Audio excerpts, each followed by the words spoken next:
the draft bill, which is headed 2020, but we are discussing 2021, and I believe maybe there will be some textual amendments to cater for that. The chairman, my observations, some will relate to matters of drafting issues, and others to see the internal disharmonies in the draft. And of course, whilst I do that, I'll also take opportunity to maybe advert very briefly to the issues that have been raised, and to say that we will certainly submit a position paper, because I do not want to deal with all the issues that I have put here. Otherwise, others may not have the opportunity to really make their own presentation. First, Mr. Chairman, I just want to refer to the definition clause. That is clause 2. The definition of the Constitution says, Constitution means the Constitution of the Republic of the Gambia, 1997. Mr. Chairman, I believe that this definition does not take into account the possibility, the very high possibility, that the 1997 Constitution will be replaced by another Constitution in the very near future. It may not be in 2021, but certainly could be before 2026. So we would suggest that the Constitution be defined as the Constitution of the Republic of the Gambia for the time being in force, so that whatever date and the Constitution comes in, it will be taken care of. And the application of the Act, Clause 3, Subclause 1, Paragraph A. The application of the Act says it applies to election of candidates for the office of President, member of the National Assembly, mayor, chairperson, councillor, and such other offices as the Commission may prescribe by order published in the Gazette. My first observation on that, Mr. Chairman, is that maybe to lessen use of words, because you go to the Local Government Act, it defines mayor, and say that also includes chairperson. So I don't know whether, from drafting point of view, reduce, unburden the draft bill. But most importantly is the last bit of it. And such other offices as the Commission may prescribe by order published in the Gazette. Mr. Chairman, I think this will be arrogated to the Commission, that is the IEC, the power to declare which office and which offices are not elective. I think this should be the prerogative of the National Assembly, that the positions that should be elected should be one determined by the National Assembly, or at least by an act of the National Assembly, not by the Commission to issue orders. So if the Commission issues orders that there must be election of a safe order, when the Constitution does not provide for it, the Act of National Assembly does not provide it. So it would be contrary to our existing laws. So I would suggest that those last words and such other offices as the Commission may prescribe by order published in the Gazette be deleted. You have this repeated in other clauses, and I will say that, I don't want to go to it, but I will say that wherever it appears, that it be deleted.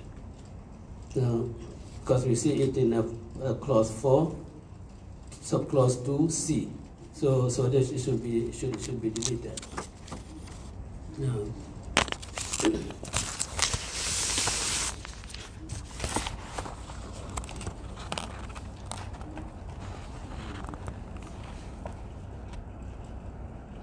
Well, anyway, that's a drafting issue. That's not very important.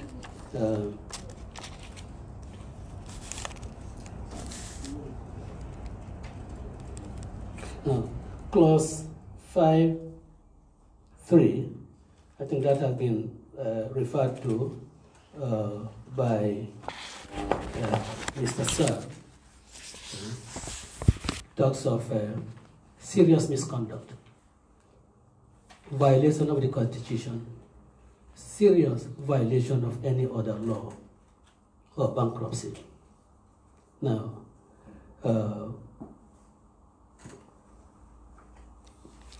these are matters that really call for investigation into the character, integrity of the Chief Electoral Officer.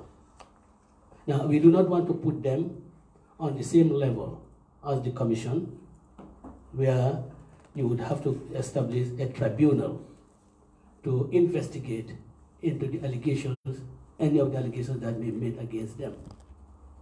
But certainly, I think it will really do good if you try to give an indication of what constitutes serious violation of any other law. And in determining that, should just the electoral officer be removed without any due process? And due process here, I do not really mean that the establishment of a tribunal, but certainly it could be through a disciplinary committee that could be constituted, because you are making very, very serious allegations against any person whose conduct has not been an issue at the time of his appointment. And having been appointed, you make allegations of misconduct on his part. And his integrity, his reputation is at stake. So I would suggest that a disciplinary committee should be established, just as you would deal with any employee. With the Ports Authority, an employee in the civil service, before the services are dispensed with, they are then given this fair trial. And of course, talking to that subclause 3, I think the reference to subsection 4 in the next clause is certainly a mistake. I think it's a reference to subsection 3. You know, it says notwithstanding subsection 4, it should be a reference to subsection 3.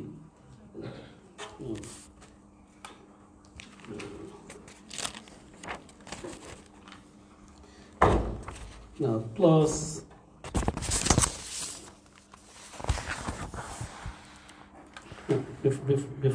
clause 7.4. Clause 7.4, again, this probably a drafting thing. Subclause 4 says, where the Commission did not receive an objection in accordance with this section, it may confirm an appointment. But then, but where do the Commission receives an objection, and the objection has been considered and yet not upheld? So we should factor in that where an objection has been received and the Commission duly considers such objection and finds no merit in it, then the appointment should be confirmed.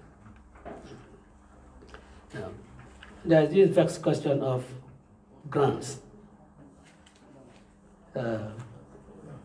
that we are all concerned that we want the IEC to be an institution that is controlled by no one, that is not being made to really serve any purpose other than conducting its affairs in an impartial manner. We would suggest, Mr. Chairman, that the IEC should, where they receive, or where it is proposed to give us a grant, disclose the identity of the grantor or the donor to the IPAC, because we are expressing these concerns here because we are political parties, and we believe that if the IEC receives grants from some other sources, they will probably favor the grantor or the donor. But with the identity of the donor and grantor disclosed to the IPAC, they can make informed decisions. And agree with IC that this really is grants and grants and donations that you should receive. Otherwise, let us say the Westminster Foundation for Democracy, should the IEC not receive funds from them in their aid? After all, we have in the past been receiving aid from our international partners. So when you say that you do not want them to receive any funds, in fact, I hear someone say about even mentioning UNDP. Why shouldn't we? After all, I mean, it is their integrity. I'm sure the IEC will not soil their integrity for accepting to receive donation or grants from United Democratic Party. Because if United Democratic Party gives donation or grants to the IEC, it will be impliedly telling IEC, look, I'm your good friend, take care of me.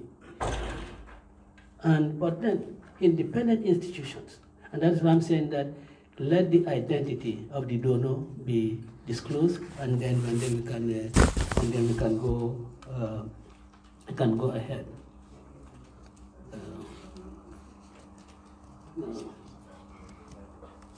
Now, clause 13, in fact. Yeah. Oh no, clause 10. Clause 10. Again, this I believe it's a drafting issue.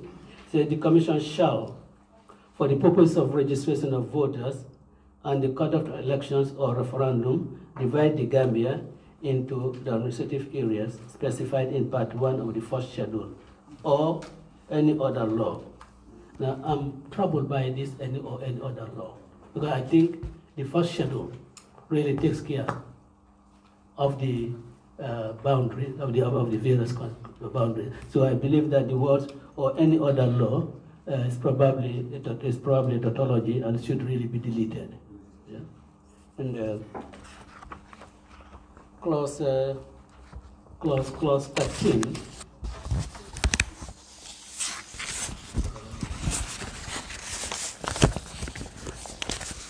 Clause 13, where we talk of registration, of qualification for registration, and indeed for registration in a foreign country.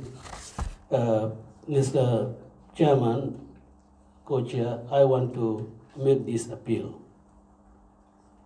that the law should just not be made and expressing positions when in fact what is entailed in the law, what is espoused in the law is not being implemented. It's as good as not making any provision for it. You cannot make provision for registration of Gambians' residents in a foreign country, and in fact making it a qualification for registration. Having those in your laws, and then turn around and not giving them the opportunity to really avail themselves of the benefit of that law, I don't think it is right. I mean, the issue of the Gambians resident abroad to be registered was an issue that was made clear at least 2 years ago. Everyone knew that this is what is on. The issue of the countries abroad have not been demarcated into constituencies. Of course, we all know what is in the Constitution, Section 39. Both IEC, Ministry of Justice, and political parties, that constituencies have to be demarcated. And they cannot now say, because the foreign country, there's no demarcation of constituencies in the foreign countries, they cannot vote. After all, government has accepted that the diaspora is the 8th region. Now, according to the schedule here, you have 7 regions. So the diaspora, being the 8th region, should be the 8th administrative region. And I would go further to propose that the various countries can be considered, if you do not consider them as constituencies, can be considered as wards within this 8th region. Europe proper could be considered as a ward. That is Germany, France, Italy, Spain, Holland. The Nordic countries, a ward within that 8th region. The United States of America, you have the East Coast, the West Coast, and the South. Can have them as regions. And for Africa, you certainly can have the 3 countries, or for the countries in West Africa, as the ECOWAS country, as another ward. So the issue of not having the constituencies demarcated, for me, is not an answer. There has to be the political will. And if it's a question of funding, your committee can bring this to the National Assembly. Let there be an appropriation bill, a supplementary appropriation bill. We have had supplementary appropriation bills to fund things. So we have to invest in our democracy. The Gambians in the diaspora have been contributing and continue to contribute significantly to the economy of this country. And if they do so, they should have a say in the government that governs the affairs of this country. And the only way that this can happen is to really to extend the franchise to them. We should not put this in the laws, and then is there, as the world will say, Mabel, for absolutely serving no purpose. So let it be given the teeth to bite. So I suggest, Mr. Chairman, that this registration of foreigners in the Gambians in a foreign country should go along with really giving them the opportunity to vote. There is this subclause 3, which deals with the before that, let me deal with the subclause 2 of clause 13. An attestation from an alcalo or CFO certifying that he or she is a Gambian. Mr. Chairman, I agree that attestations in the past have been subject to abuse. There is need to have them controlled. Because really, doing away with attestation completely would disenfranchise quite a number of people. But what I do not agree with, and I do not support, is that the CFO should be one of the persons to attest. Now, take for instance, I'll take Fuladu. The CFO is somewhere in DARBOE. How does he know that Mr. A, in fact, was born in Solodo? You know that, I mean, the villages, I mean, in Kiang, the CFO is somewhere, inside there. How does he know that the person was born in Dumbutu? But alcalos are well positioned to know who is and who is not born, who was and who was not born in their villages. They are safer, of course, in the village in which he resides. Maybe yes, but not for every village in the district. I mean, he will just be stamping, without really, in his own conscience, knowing that this person is a citizen of the Gambia. So we would really we would suggest that we do away with the CFO. But even with the retention of attestation from an alcalo only, we suggest that what was in the pre-1994 Elections Act be brought back in, so that the registration officers would have an opportunity to interview the claimant with an ID card and a passport, maybe that's okay. But then you should be interviewed so that your claim as Gambian will really be substantiated. Therefore, you can go to the Alcalo, he stamps a document that you are a citizen of that village, and when you are interviewed, certain questions being put to you will just show that, in fact, you are not born in that village. So the interview mechanism, I think, should come back, and that, in fact, that would really give. With birth certificates, yeah, in many instances, birth certificates are evidence of place of birth, not evidence of citizenship. It's certainly not evidence of citizenship. Yeah. I mean, my daughter has children, you know, in UK. They have birth certificates. If you pursue to them, but then they are not citizens of the United Kingdom. Senegalese comes here. His wife gives birth to a child here. Can take a birth certificate to show that he was born in this place on this particular day. But it's certainly not evidence of citizenship. And I think these are the issues that, you know, we want to really begin. Since we want to make sure that our electoral process, yeah, is not subject to abuse. We just want to Gambians to take part in the election of their leaders and representatives in the National Assembly. We have been careful that, you know, non-citizens should not get registered through some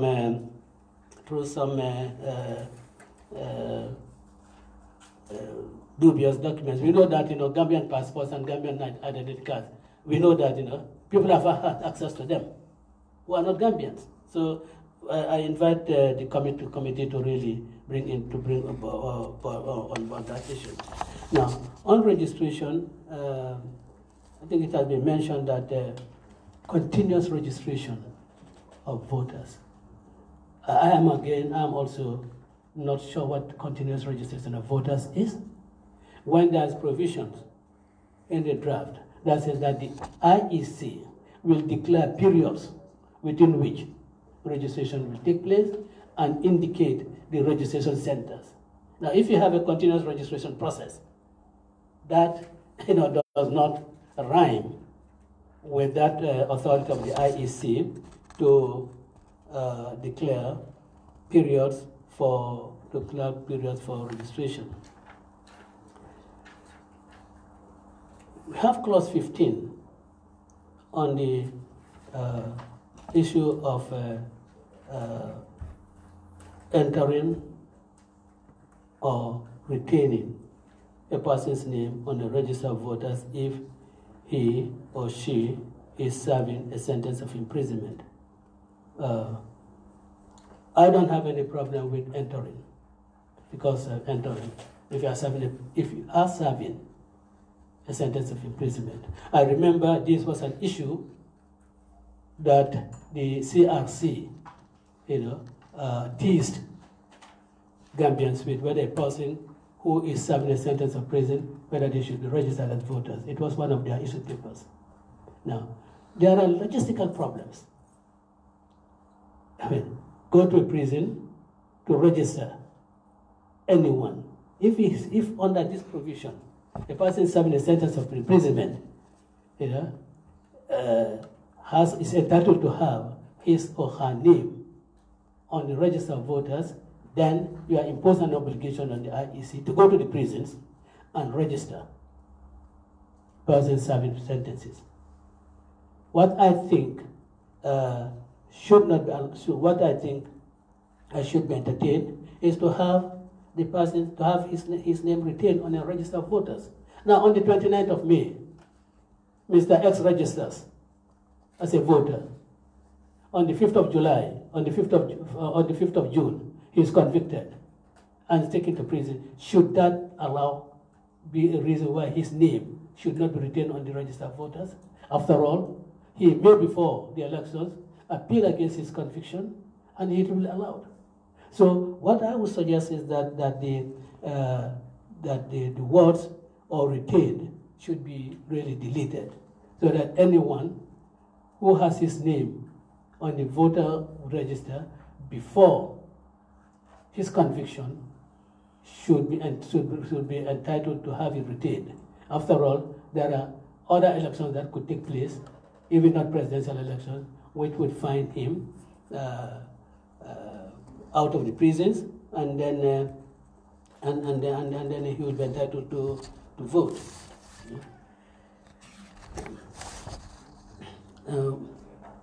Now, Mr. Chairman, let me. I don't want to take too much. We'll put the others in our position paper. But there's one very fundamental one: election petitions. Election petitions. It talks of you cannot question the election of a president except by a petition filed in the Supreme Court, and then election of a member of the National Assembly except by petition filed in the High Court. 98. Close 98. Mr. Chairman, I see that there is a conflict between. Is it section 98? No. No, it's section 101. 101, clause 101. Clause 101. Yeah, clause 101. Yeah. An election petition shall be tried by the Supreme Court in the case of an election to the office of the President, and be the High Court in the case of an election to any other office. And I believe this to any other office includes the office of the National Assembly. But section 127, 1, I think paragraph C of the Constitution provides that the Supreme Court shall have original jurisdiction to try cases where the issue of election of the president is contested, or whether a member of the National Assembly has validly vacated his seat or has been validly elected. So this is in conflict with the. This is in conflict. Is it? No, I think it's 127. It's 127. Original jurisdiction. Huh? I think it's 127. Yeah. So this provision here is in conflict with that. So I think we don't want to pass this, and then somebody goes to court and say, look, you shouldn't do that. Now, what I want to finally state, and then we'll leave the rest to our positions, is the termination of fees.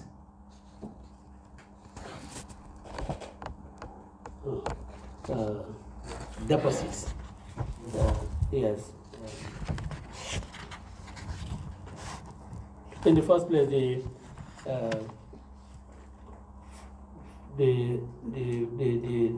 500,000, we do not know the proposals, because I mean, these are the proposals what informed their opinion in having it at 500,000. We do not know. So certainly, whatever the position might be, we believe that the 40%, the forfeiture, 40%, I think that is a mistake. In the old, well, not old, in the current election bill, I think if you fail to secure 25% of the votes of the winner, so it's not the valid votes cast, it's relating to the person who has won the elections. It cannot be otherwise, because otherwise, really, in the present situation, there is no candidate who will get 40%. But then, the winning candidate, you will lose your deposit if you do not secure at least 25% of the votes cast in his favor. And I think that should be what is there. But I think the legal counsel can look at the IEC, can look at the current and harmonize it with that. Then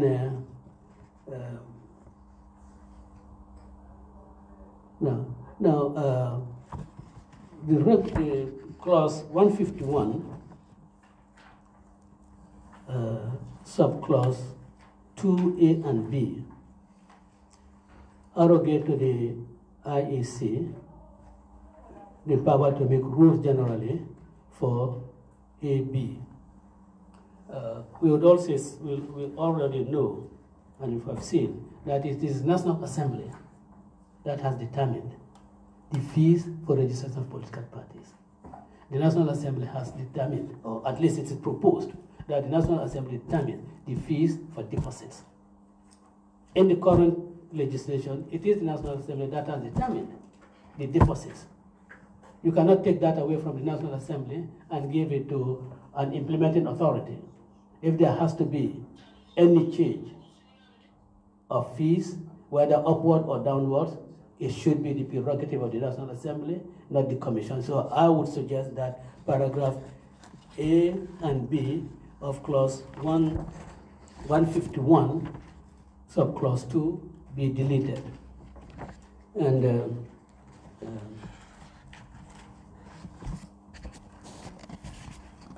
maybe I should talk about this. There's the fifth schedule on the nomination. You see that there is a clause, Form 1 of Part A of the fourth schedule, choice of vice president. Now, in the body of the Act, there is no mention of a running mate, unless this is thought to be brought in. But otherwise, you start asking yourself, where does, on the schedule, where does the choice of a vice president, where does it derive its authority from? But in any case, we believe that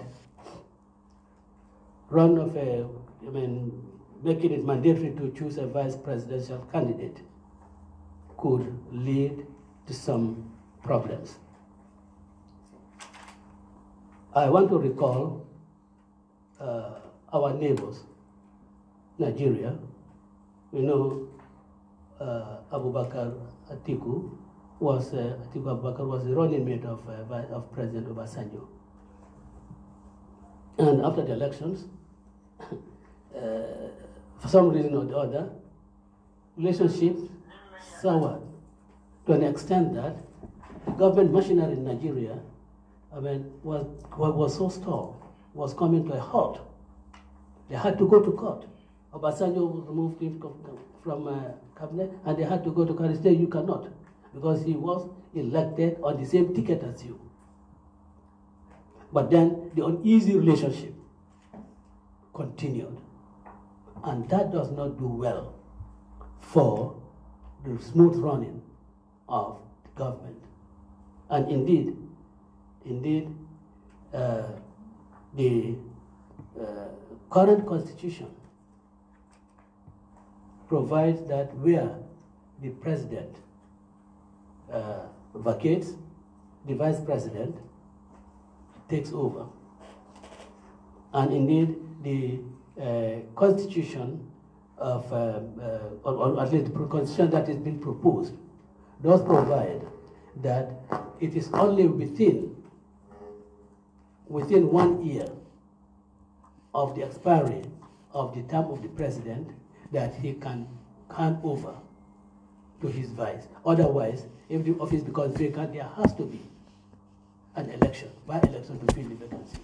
So we have to take all those things into consideration and deal and look at this proposal in the schedule. One, it is not backed up by the body of the Act, and then the practical implications of the things that could happen are there. And I've seen in one of the clauses talking about coalition, because you could have a coalition arrangement and one of the coalition partners that does not belong to the party of the president or the winning candidate being appointed as vice president, because that might be their coalition arrangement, and then they run into problems. That would put this country into some trouble. So I would suggest that the issue of having a vice president indicator should be up. Finally, that of an independent candidate. See, we ought to realize one thing, that an independent candidate is solo. He or she does not belong to a group. Candidates sponsored by parties, when they die, the parties are given an opportunity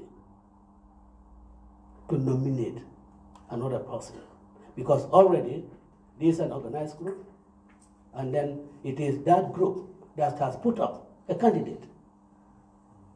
And if their candidate dies, then they must be given an opportunity to nominate another person in substitution to the dead candidate. But for an independent person, if the independent person dies, where do you turn to? You don't turn to anywhere. So that is why you cannot postpone the elections because of the death of an independent person. I think that's the rationale. Mr. Chairman, I thank you very much. We'll do the rest in our write-up. Thank you. Thank you very much. We have heard from the leader of the United Democratic Party, and let me seize the opportunity to the national chairman of the Gambia Model Congress in the person of Honorable Ahmad Party. So I think so far on my list, or on our list here, if he was not in, then we were going to get the reaction of members as per the positions of the respective parties. But now that he is on board, I think it's fair enough we give him time to also give an overview of the position of his party as far as the election is concerned. Honorable, you can get the mic.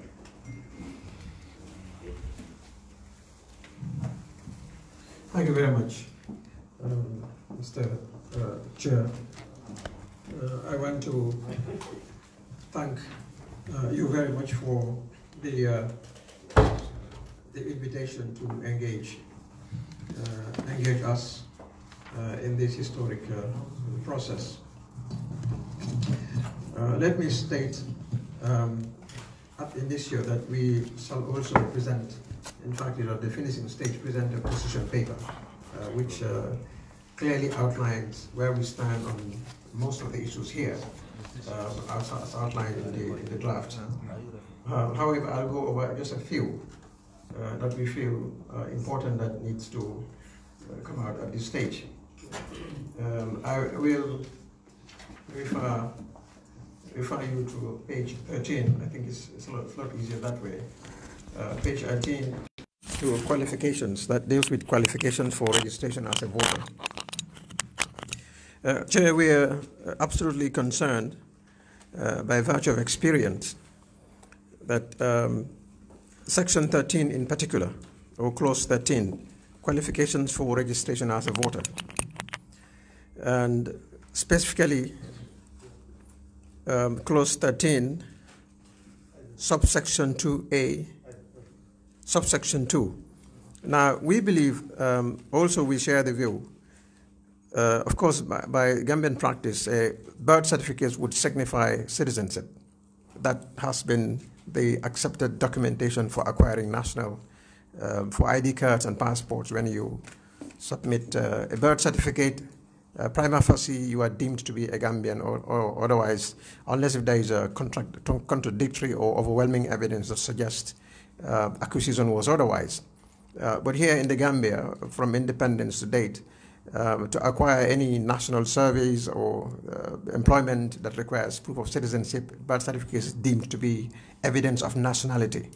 And I do agree with the extension that was accorded it by the honorable leader of the United Democratic Party that obtains in many countries, and that is the case. And I'd like to see that here also, so that we can eliminate the issue of statelessness in the Gambia. And this is something we're very passionate about. So whether you are a Gambian or a non-Gambian, there should be evidence that when you are born in the Gambia, you have a document to prove that you were born in the Gambia.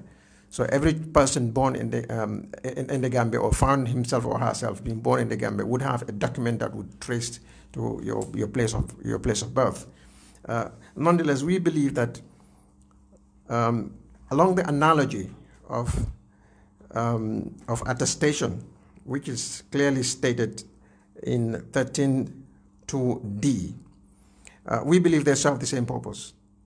Because we must look at the objective reality of the Gambia today. It is absolutely easy to obtain a birth certificate within a very short period of time. That is the reality. You want a birth certificate, you can obtain one in less than a few hours. You can obtain a birth certificate. Now, for election purposes, birth certificate is just a piece of paper. There is no picture identification attached to it. So anybody whose name is Fabrama Sane or Ibrahim Mane, because the Nyanchos are the ones I can hint into, any of them, Fabrama Mane can come and say, I am actually, Ibrahim Sane. And there is no evidence, empirical or otherwise, that would displace that. And he would be allowed to vote with a mere document. Just like an attestation, which is signed by a SEFO or an alcalo. With a simple document, you can go in. So I am saying, or our position is, we do away with birth certificate because they are subject to fraud, easy to access and easy to abuse. Now, with regards to, that is 13.2a, with regards to 13.2d, our position is that while we agree that SEFO should have no place in this, absolutely, we believe an alcalo, in addition to a compound head, in fact, the initiative should come from the compound head, then to the alcalo. So if you are from village A, let's say you are from Dankunku, the village, the compound head, with the compound where you originate from, the compound head of in Dankunku would affirm that you are indeed somebody from that household. Then it goes to the village alcalo, who would certify that, and then that can go. That would prove conclusively that you should be from that, or except otherwise, another superior evidence that suggests fraud took place. But of course, you cannot have a full proof, so there is some point where we must stop. So we would say an alcalo in addition to a compound head. Somehow that can be redrafted. I'm not just going straight into how the drafting should read, but there should be a place there. And SEFO should be absolutely deleted. SEFO should be deleted. It is for additional safety measures, because we know, I agree with the previous speaker, the SEFO does not know the name of my son and cannot even prove if I have a son or not, for example. So if you want to go to Kerawan and the SEFO doesn't know all the residents of Kerawan, obviously it makes no sense for a SEFO to confirm something that he cannot swear to his personal knowledge or experience or otherwise. So SEFO should be removed. It is unsafe and it is subject to abuse. It is a floodgate for fraud. So it should be eliminated. We would refer you to page 15. Specifically to section 18 or clause 18. There, I would like us to define what a voter is. I think we believe that it should belong. First, we're talking about transfer of voters list. We're talking about voting here. Who is a voter? We believe there should be, the interpretation section should be clearly defined, and what a voter's card is, so that we eliminate some of these things, eliminate the idea of attestation and a faceless birth certificate that is also easily obtainable. I mean, we know this, there's a lot of experience for this. Many of us would be honest that it's quite easy to obtain a birth certificate too, unless we have birth certificates that are accompanied by faces, by face ID. And this was something we are working on. Well, that's not the venue for that. All right, so essentially we believe that should be, there should be, a voter's card should be defined, so we know what a voter's card is clearly. And let's go to that section, the section that deals with it, with that. We would ask you to refer you to page 19 as well.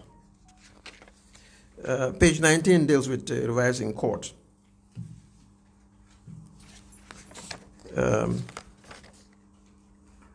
Well, it's quite clear.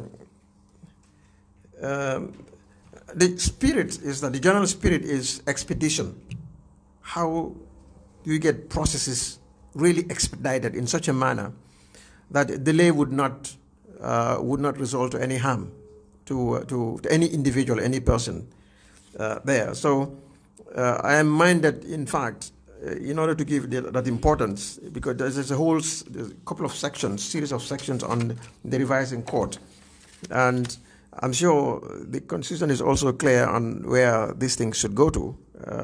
But in the interest of saving time, I would just propose that it goes straight to the High Court. You know, that is our proposal. Can you mention the clause that you are Clause 28 deals with the revising court. Page 19. I know if you look at the jurisdiction and the matters that come before a revising court, it relates more to summary issues, you know, things that can be dispensed with quickly and, you know, with expeditiously.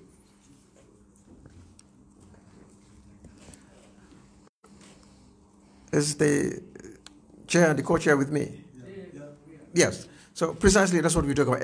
All other issues that are connected to the revising court, you know. We're saying that because there it talks about appeals to the High Court from there. And election periods are quite limited. Periods are quite limited. And oftentimes before these decisions are made, although they appear summary, you know, primarily on the surface, they appear that they are matters that you can deal with easily. For greater expedition, in order to have the process more expedited, we are proposing it might perhaps create additional cumbersome or some burdens on the judiciary, but make it the business of the High Court instead. Here we talk on Magistrates Court, and from there you go to the High Court on appeals. You know, and before it is totally disposed of, the election period is over, so it becomes a moot point.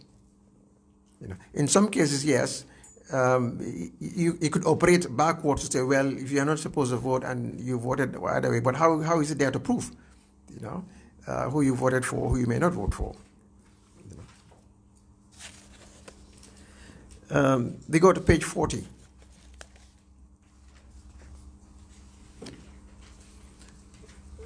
Page 40, that is clause 62, directions on voting. Here I'm a bit troubled by 62A. You may vote. This is the returning officers, rather. Shall call notice to be printed in a conspicuous character and posted in various places, you know, in the following terms as the Commission may direct. So, like it says, you may vote for one candidate only. There is discretionary. You may vote for one, but you may also vote for two. So, I think we should be very clear on that. It should be very specific. You can only vote for one candidate.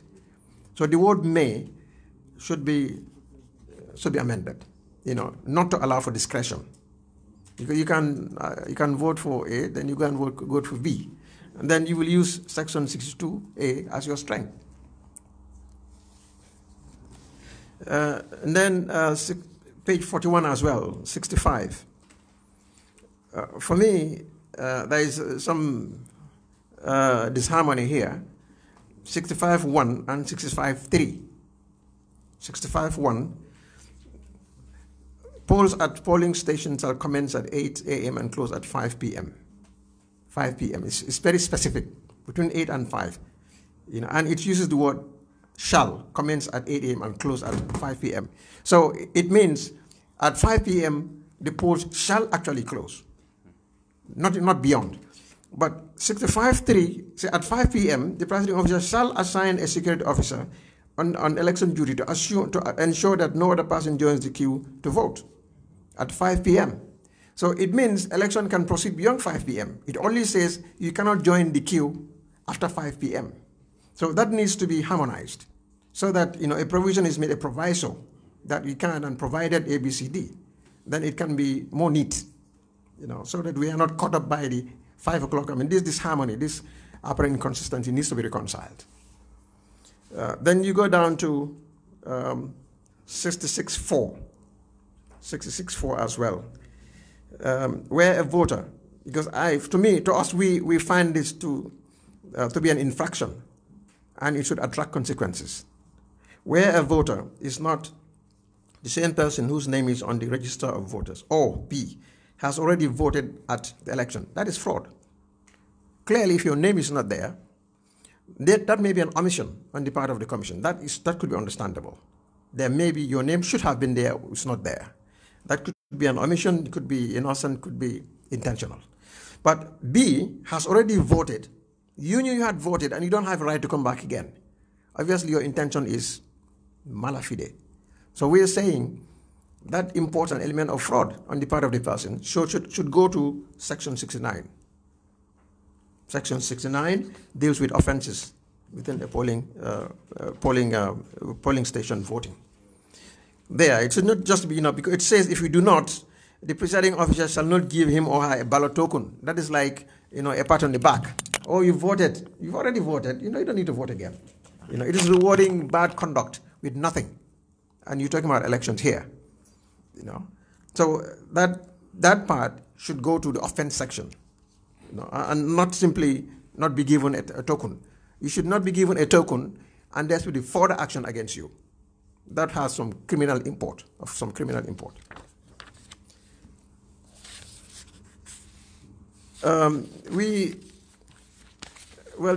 a lot of notations made here, but time is going. And I know Kek Sane and his clan must be hungry by now. So we would definitely submit the rest as an opinion and allow others a bite at the apple. Thank you. Thank you so very much. Honorable members, I want to consult with you because you will agree with me that you can see the amount of commitment and interest that the respective leaders who have appeared before us have demonstrated. I don't know whether you have concerns that you want to raise, but I will, to an extent, try to exercise certain powers, because definitely we cannot keep them that long. So I use my discretion, and I will decide when to stop, because the interaction will be ongoing. So the first hand I saw was from the honorable member for Lower Sano. Thank you.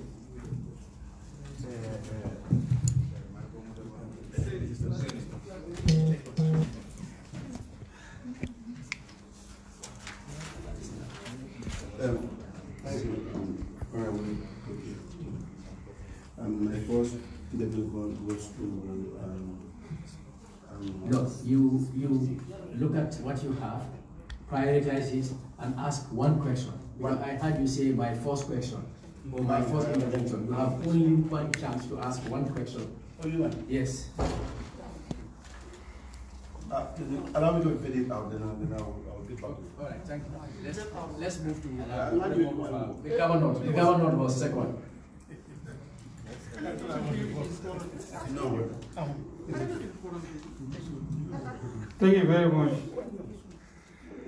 Honorable Koke, I think this question will go to Honorable Ahmed Fati and that of Honorable DARBOE. They have different positions regarding the question I am asking. I pick from Honorable Fati that on the issue of attestation, the alcalde could be maintained and that of the chiefs be deleted for the alcalde to be supported by the head of compound or something like that. I want to recall that in the Election Act that was amended 2018, Section 13B, there was provision for 5 elders. I was trying to say that in the position of the 5 elders, we have the head of compounds to support the alcalde.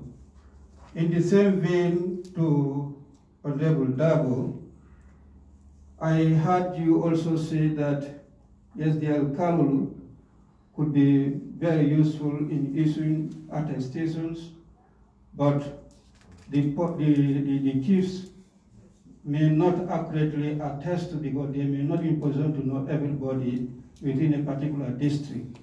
But I did not hear you mention anything about the 5 elders. Thank you. So can we start from Honorable Darboe, then from there we move to Honorable Fati. Yes, I have not mentioned about the 5 elders because those 5 elders are in the shadow. They are not in the act. So for me, it was just taken from the Elections Act, current Elections Act, and embedding it in this draft. And certainly, since it is not catered for in section, in clause, clause 13, yeah? This is not catered for. I don't think the issue of 5 elders should really arise because you'll be having 5 elders doing attestation, also have an alcalde doing attestations, and their attestation could conflict. And as far as the safehold are concerned, I did say that the safehold for the village in which he lives, maybe he could attest to the claim of a person from that village, but not outside of his village. Yeah.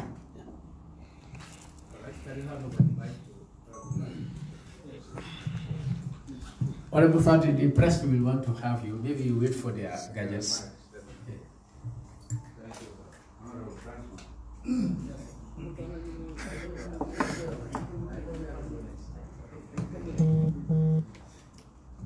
Thank you very much, Honorable National Assembly Member Haji DARBOE for that intervention. We hadn't adverted our mind to the 5 elders for reasons of lack of specificity, because they are not identifiable. There could be 5 elders, one from Sanakunda, another one from Manakunda, then you have the rest together. And there's no attachment. So here, section or clause 13D as drafted, should trace to a root, because what it talks about certifying that he or she is a Gambian, you know. So and that's not enough. It should continue by virtue of birth or, you know, Gambian by definition should be there, so that the 5 elders may not necessarily be the best way to identify who that person is, because they may be in the same shoes as the safehold. And equally, there are instances we all know all over the country. There is migration, domestic internal migration. People move from one village and settle in another village, and they may live there 30 years, but they are actually 50 years old. So when they go to that village, they are already 20 years, or they are 2 years or 5 years, and they are deemed to be citizens of that village. But there, even the alcalde may not be able to confirm whether their origin of their origin of birth, wherever they came from, they migrated from, whether they were actually Gambians or the parents were Gambians or one of the parents was Gambian. So it can be dicey sometimes. You know, in my village, we have households that really migrated elsewhere and came to settle in my village. And when some of them were coming, they were young. In fact, there's a few of them who are my age mates. We played together in the Bantabas and so forth. But they came when they were much younger. They were actually not born in the village. So there, how do you reconcile? How do you define? How would the alcalde be able to say really these are Gambians? Because to be a Gambian, there's a legal definition of what a Gambian is. You know. But like I said, we can't have full proof. Suffice it that a compound head, the person in whose household you allege to be, you know, together with the alcalde, should be sufficient to identify you as a citizen or as a resident of that village of Gambian nationality. So the 5 elders you talk about really is another bad route to travel, because those 5 elders are not defined. There could be one from Kombo, one from Kiang, another from Badibu, 5 elders combined to say you are from a Gambian, from a locality they have no idea about, whose geography they have no information. Thank you. All right, let me take the honorable member for Sabah Sanjal.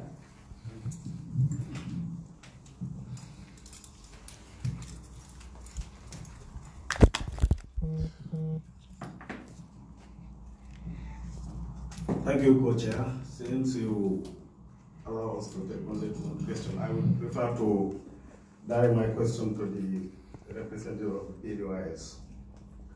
Honorable Sir, you did mention in clause 49 of the Act, you propose an additional provision where you indicated that when an objection is made,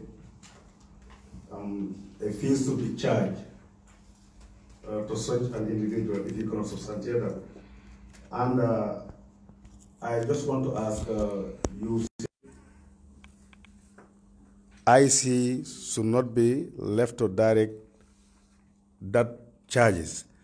In your view, how much do you propose to be the charge? Because we want to get your position on that.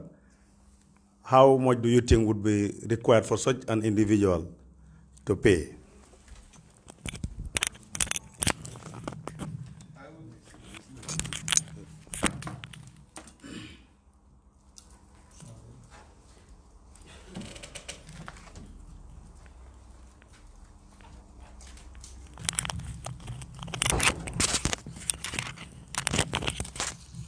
Yes, in the past, it used to be, it's not that that is being proposed that there should be a fee, it's already there. The proposal was that the fee should be reasonable. In fact, there is a counter proposal that IEC should not fix the fee, but that should be left to the National Assembly. So, what I remember before, in the First Republic, the fee for an objection used to be $2.50 bottles. Well, that may be seen to be low. But if you think of that, at least $5 for every person to which there is objection. So if you have 100 people, that will be about $500. Thank you. It was requested to $100. Pardon? It was requested to $100. In the First Republic? Yes, it was requested to $100. No, not in the First. No, I'm saying in the First Republic. Yes, First Republic. Okay, let's take another question from the honorable member for Brikama South.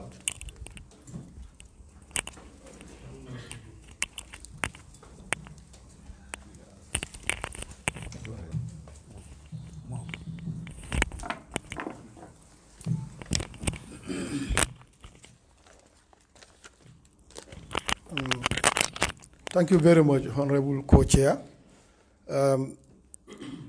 My question is connected to section 13 of this 13 of the election bill, and I did remember during our first engagement of consultation, we've invited the IEC to make their position, which of these instruments are they going to use to register, and they made it abundantly clear that they are going to use the existing acts. So if you come to the same bill, you have section 13, which is talking about the registration, qualification for registration, where the issue of birth certificate and the issue of this attestation is not very much clear, as alluded to by Honorable Ahmed Fati and Honorable DARBOE with regards to the birth certificate, where they have some observation of the birth certificate and the attestation.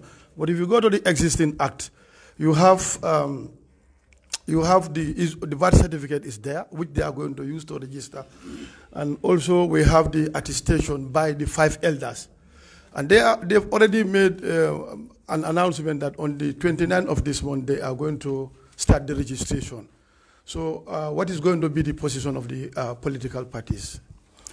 In the same vein, if you look at section 107 of the bill, that is talking about registration of political parties. We are made to understand that the FAs, so political parties, like you look at 1G of 107, that is talking about the biennial Congress of political parties. We all know how difficult it is to conduct a political, to conduct a Congress, political Congress, if you look at the burden is too much on political parties, if it can be done at least once before every presidential election. What is your take?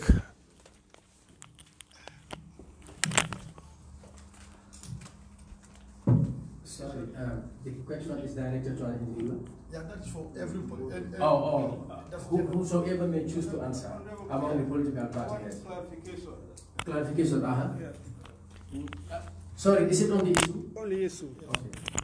Yeah, I think the act that the honorable member is referring to that ISIS did say they are going to currently use had been amended 2015, and then the provision for the 5 elders had been deleted. So unfortunately, we have the text that is not the latest version. That's why we still have that 5 elders in that version, but it has been amended. It's no longer there. But we still have the birth certificate there. No, that's there. I mean the 5 elders. Thank you for that clarification. Yes. Can we have reactions of the political parties as per the comments made by the honorable member for Brikama South? Well, really, we do not have any strong position on this, but I want to say that in 1996, when we established the United Democratic Party, this is a provision we have in our constitution. We had provided for this even before the National Assembly of the Gambia thinks that it should be in the constitution of the parties. But again, at least you may not hold elective congresses, but certainly I think it will be proper to hold congresses at which the party members would be informed about the affairs of their party, how their party has been managed, particularly their finances. I think it will be proper. Maybe for elective offices, maybe we can have every 5 years. All right. Honorable Fatih's hand was up. From there, we'll go to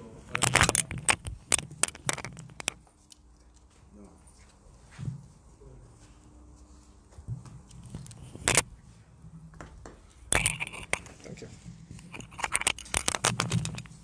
I thank the member for Brikama South for that intervention. We believe that political parties as an institution, a government in waiting, should mimic how a government operates and functions. And as far as practicable, political parties should behave like a government. And government is all about accountability. You must be accountable to the citizenry. And this accountability takes place almost on an annual basis. You know, when the president goes before the National Assembly and makes State of the Nation address, the minister comes before the National Assembly and ministers are questioned. And this is an ongoing process that happens all the time. In order to actually strengthen democracy in general, national Gambian democracy, the foundation had to be internal democracy within political parties.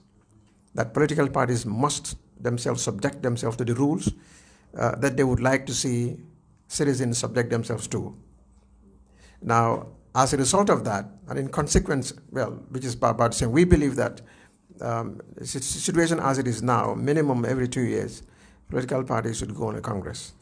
And this Congress should take stock of what happened, and the members, that is the way that the general membership would have a direct input into the performance of the party, and also audit the party's officials as to their competence, as to whether they should stay or not. Now it's subject to the individual political party constitution as to whether they can go for congresses that are not elective or that are extraordinary. There is no specific definition as to what an extraordinary Congress would be. It is what the political party constitution says what it is. So, but our position is that we would, as much as possible, allow these 2 years, every 2 years to stay. We've also had it in our foundation constitution. When GMC was created as a political party, the constitution that was submitted to the IEC for registration contained, the right of the members to question its leaders at the Congress. And we would like to see this further strengthened and not extended to every 5 years, once every 5 years. Thank you. Let's have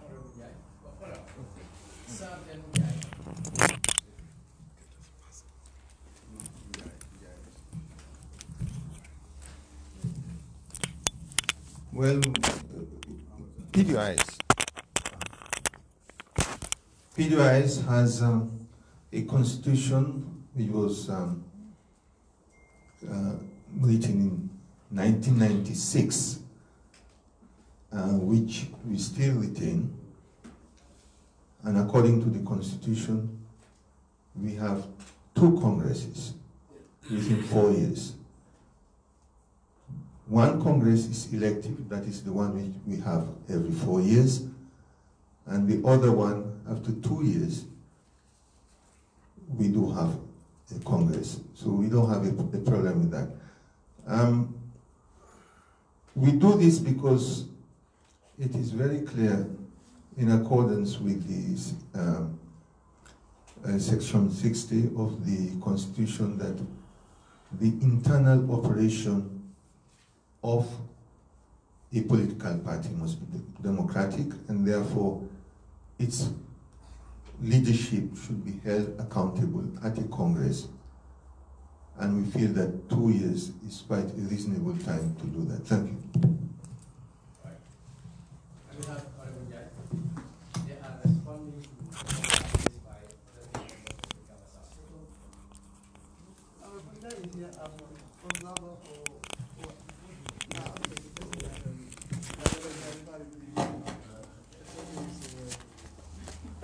Thank you very much, Honorable Co-Chair.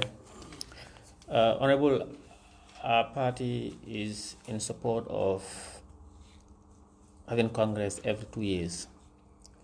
We believe that internal democracy should start within our political parties. And going for a Congress every 2 years would avail the opportunity of the membership to vie, of course, for positions and as well make key decisions, because most political parties, as in their constitutions, Congress is the highest decision-making body. It will also avail them the opportunity to discuss pertinent issues as they affect their party and the country. Therefore, we are in support. We have no problem with this provision. And maybe even some could suggest that you could, because having a body that is empowered with making the highest decision making for a political party, and for them to meet, unless extraordinary Congress is every 2 years. In fact, it's a long duration. It even could be every year, maybe most likely. That's my opinion, Honorable. You wait for your turn. That could be probably give them the opportunity to partake in the policies and programs of the party, and also for them to be abreast with whatever happening, especially the finances of the party. Then the second year, you could go in for elective position, so that they will take part in the internal democracy of the party. Because we want to be, all political parties aspire to lead the country. And when you are to lead, you must have some tenets of basic democratic principle, and elections or choosing leadership of the political parties is key.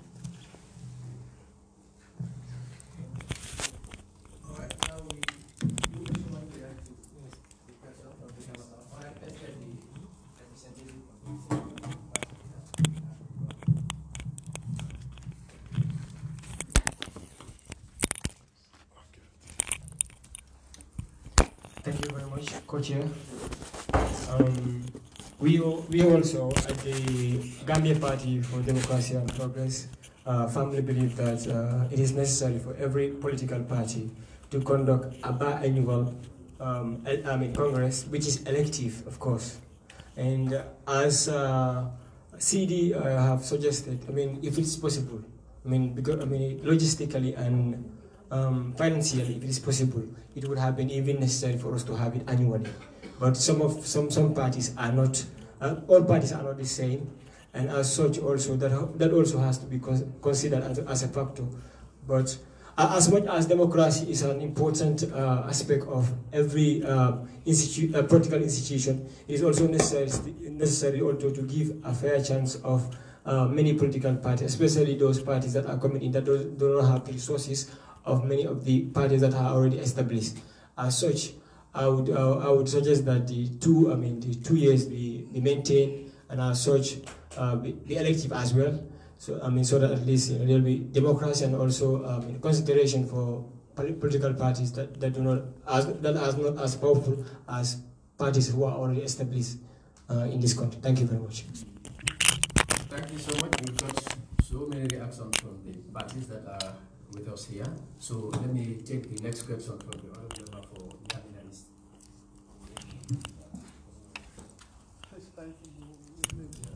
Honorable members, I've seen your hands, so yes, I have you on my list. That is how I will call you, please.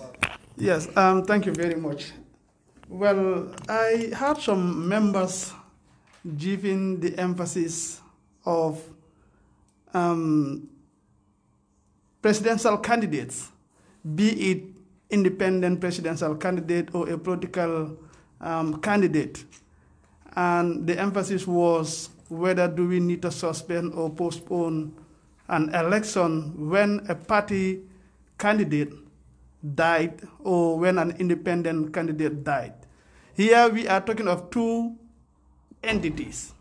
One, a political party, as we all know, this is an entity that is well structured with a flag bearer, party leader, deputy party leader, and the list goes on.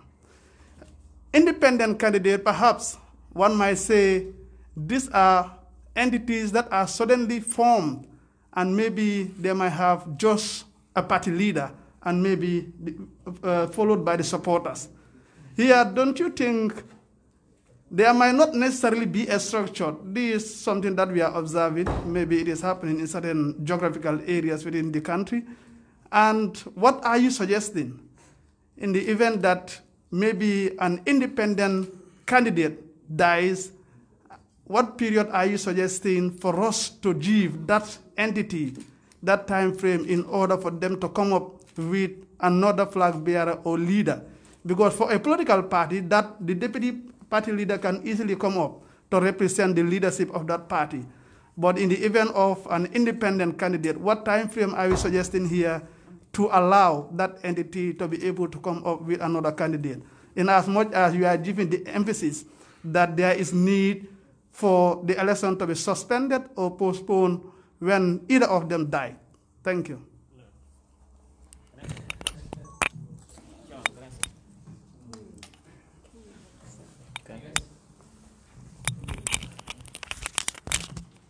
Yeah.